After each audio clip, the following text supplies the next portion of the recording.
If Christian Bale wasn't acting, he'd probably be on some government watch list for suspiciously accurate identity theft.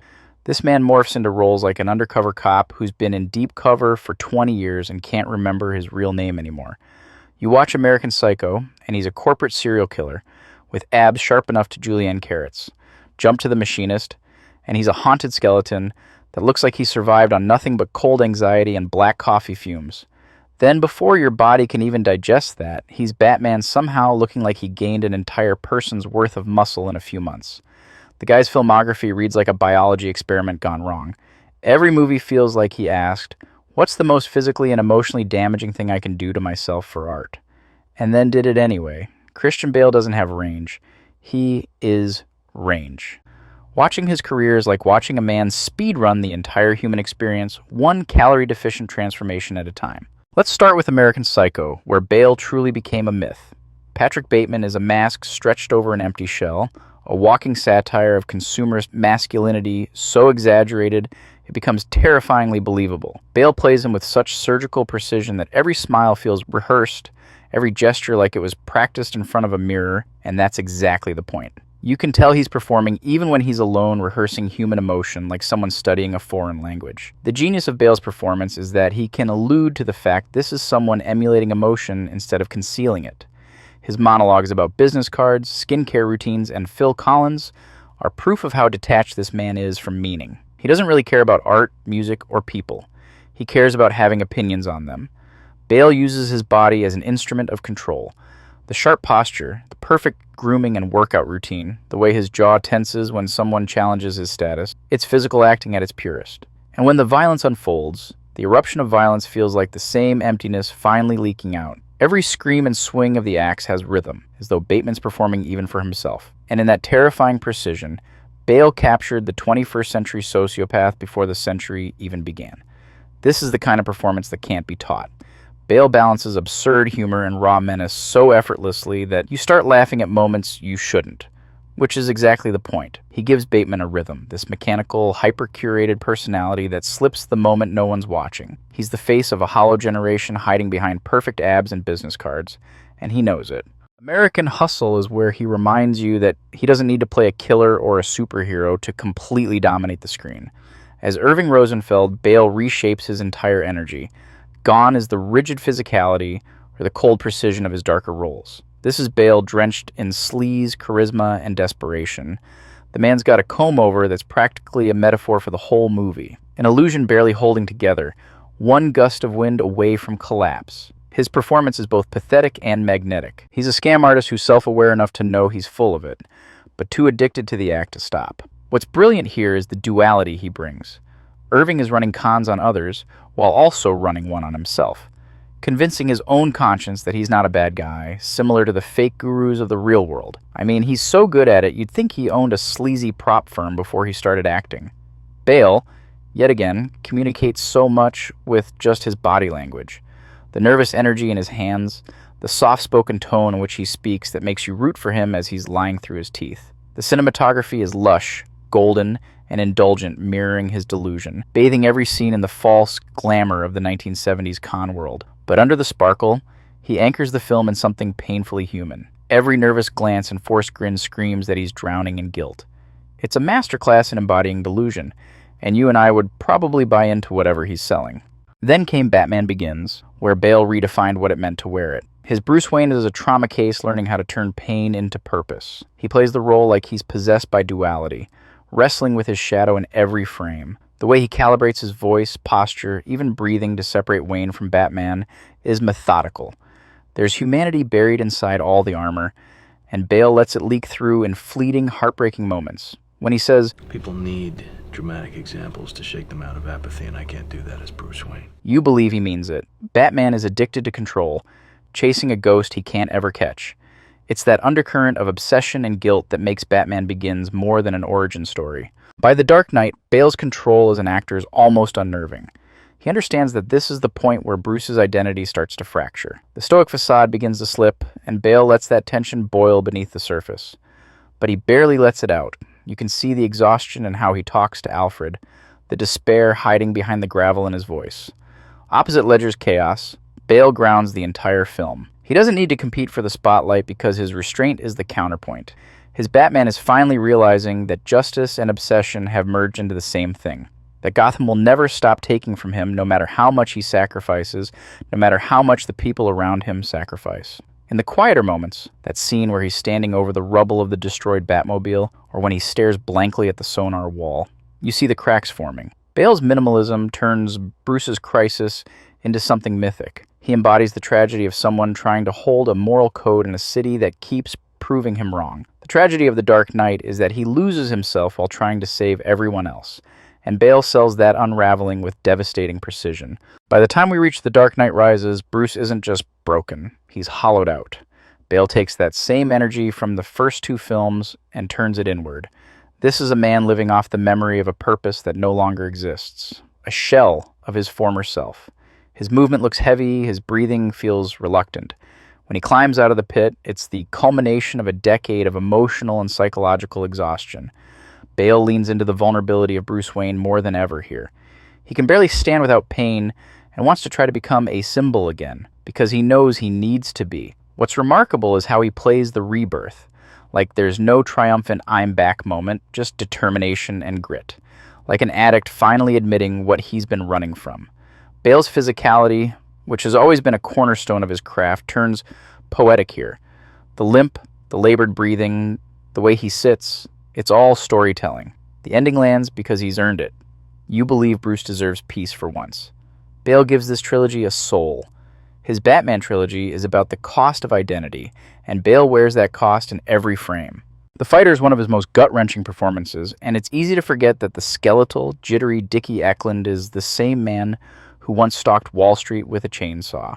There's a manic tenderness in that role, a washed-up boxer who can't stop chasing his own myth.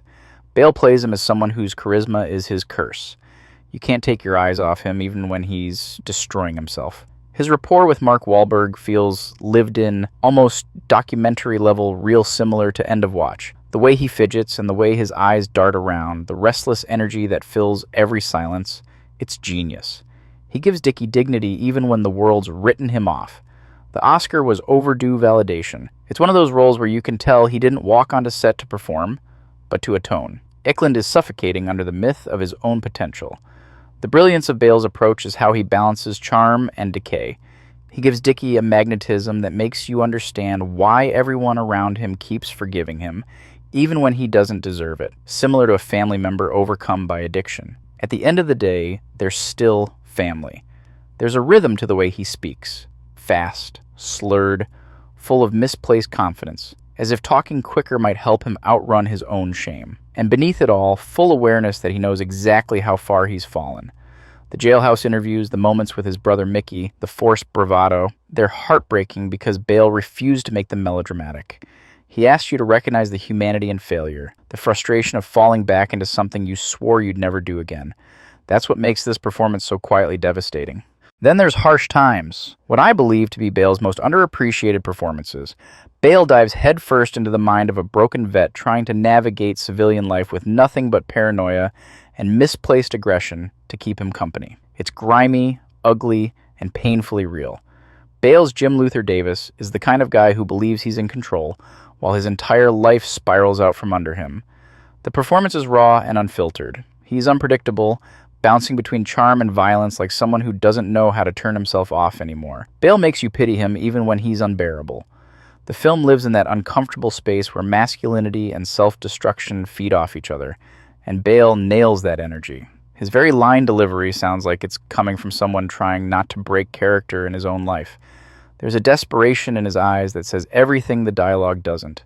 That war never really left him, it just changed zip codes. A reminder that Bale's greatest power is making chaos feel human.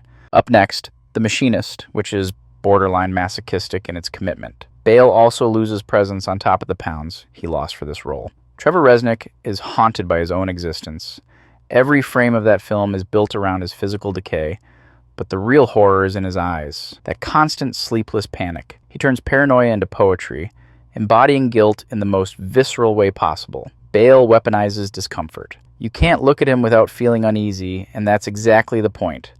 Bale's transformation here goes beyond method. It's martyrdom. He turns his body into a haunted house. each bone a window into the guilt that has consumed him over time.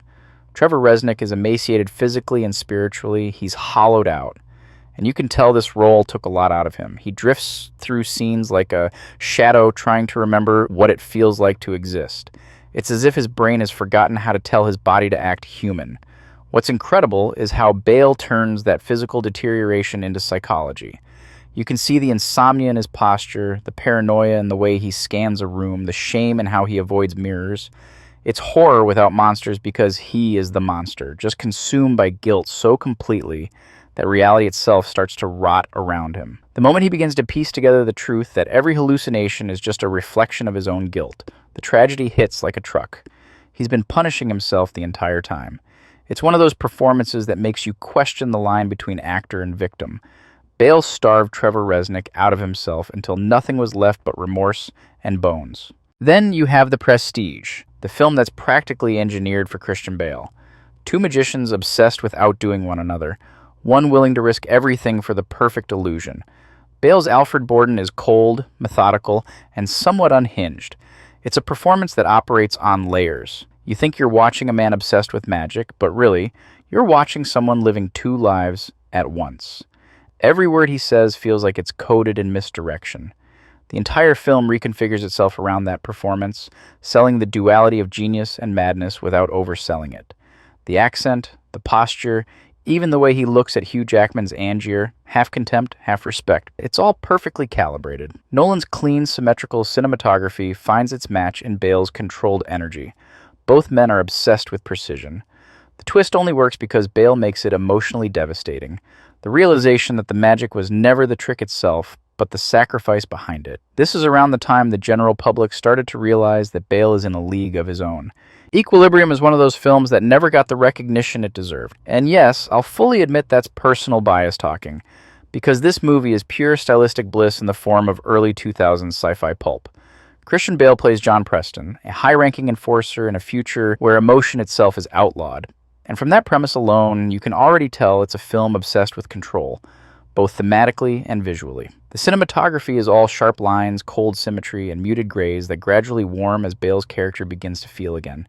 It's not just world building, it's visual storytelling in its most elegant form. The gun kata sequences are balletic, the lighting feels religious in how it isolates Bale in moments of clarity, and the color grading evolves with his emotional awakening, from sterile whites and blues to deeper, almost painterly hues once he's free. And Bale, in the middle of all that, gives a performance that's criminally overlooked. He starts as this perfect instrument of repression, all clipped speech, still posture, eyes dead behind the uniform, and slowly lets emotion leak in like a forbidden drug. The moment his mask cracks, you see a man rediscovering humanity, an actor having complete command of restraint and release. Equilibrium might not have had the budget or prestige of The Matrix, but in terms of emotional precision and visual grace, it stands toe-to-toe with it, at least in my opinion. It's a film that looks clinical on the surface but bleeds poetry underneath, and Bale is the scalpel making every cut count. Now, Terminator Salvation is a strange case. It's one of those movies that doesn't deserve how seriously Bale takes it. He plays John Connor, the man meant to fulfill the prophecy the previous films have been building up to, and he's fully aware of that, trying to live up to a legend he never asked for. You can tell Bale approached this like it was the Dark Knight set in an apocalypse. The line delivery feels weighed down with exhaustion, not just from the war against machines, but from carrying the emotional baggage of a franchise running on fumes. There's anger beneath every command he gives. It makes you believe he's spent years watching humanity crumble. And say what you will about the film's writing, Bale makes it feel like it matters. His physicality is pure conviction. He stalks through bombed-out landscapes as a soldier clinging to duty just to stay sane. Even the infamous on-set meltdown makes sense in hindsight. You can see that manic intensity bubbling right under the surface. He treats this half-baked blockbuster like Shakespeare, and that's both the film's saving grace and its downfall. You get the sense that Bale is fighting Skynet and mediocrity of the script itself. Let's be honest. Thor: Love and Thunder was chaos wrapped in neon lighting, but Bale walked in like he was in a completely different movie, and it worked excellently. As Gore the God Butcher, he quickly became the film's real emotional center. He's pale, sickly, eyes sunken, with devotion gone rotten, the kind of performance that feels ripped from a tragic myth rather than a Marvel script stuffed with goats screaming for punchlines. Bale commits so hard, You forget how ridiculous the surroundings are. It's like a totally different movie when he's on screen. There's this haunting fragility in his movements, the way he treats his god-slaying mission like a religious fever dream rather than revenge. His opening scene praying to his god, only to be mocked and abandoned, sets the tone for a performance dripping with grief and frustration. You can feel the years of disillusionment in his voice. The way he almost whispers his lines makes it sound like he's trying not to break in half. He's one of the few Marvel villains that actually accomplishes his goal. Yet even with unlimited power, he just wants his daughter back. I mean, call me crazy, but I think he's more compelling as an antagonist than the High Evolutionary. Even when the film undercuts itself with jokes, Bale's presence pulls it back towards something mythic, something tragic. The irony is that in a movie trying so hard to be funny, Bale is the one who gives it soul. And that's probably the cruelest joke of all. But I think he, like Chris Hemsworth, realized he's too talented to waste his efforts on a franchise that doesn't give a fuck about their characters. That's the thing about Christian Bale, man. Every role feels like he's burning through a piece of himself just to see what's left on the other side. Whether he's a Wall Street sociopath, a broken boxer, a guilt-ridden machinist, or a man dressed like a bat, there's always that same undercurrent of obsession, this need to find the humanity buried in extremes. He never lets the performance rest on the surface. He doesn't chase applause or memes or iconic lines.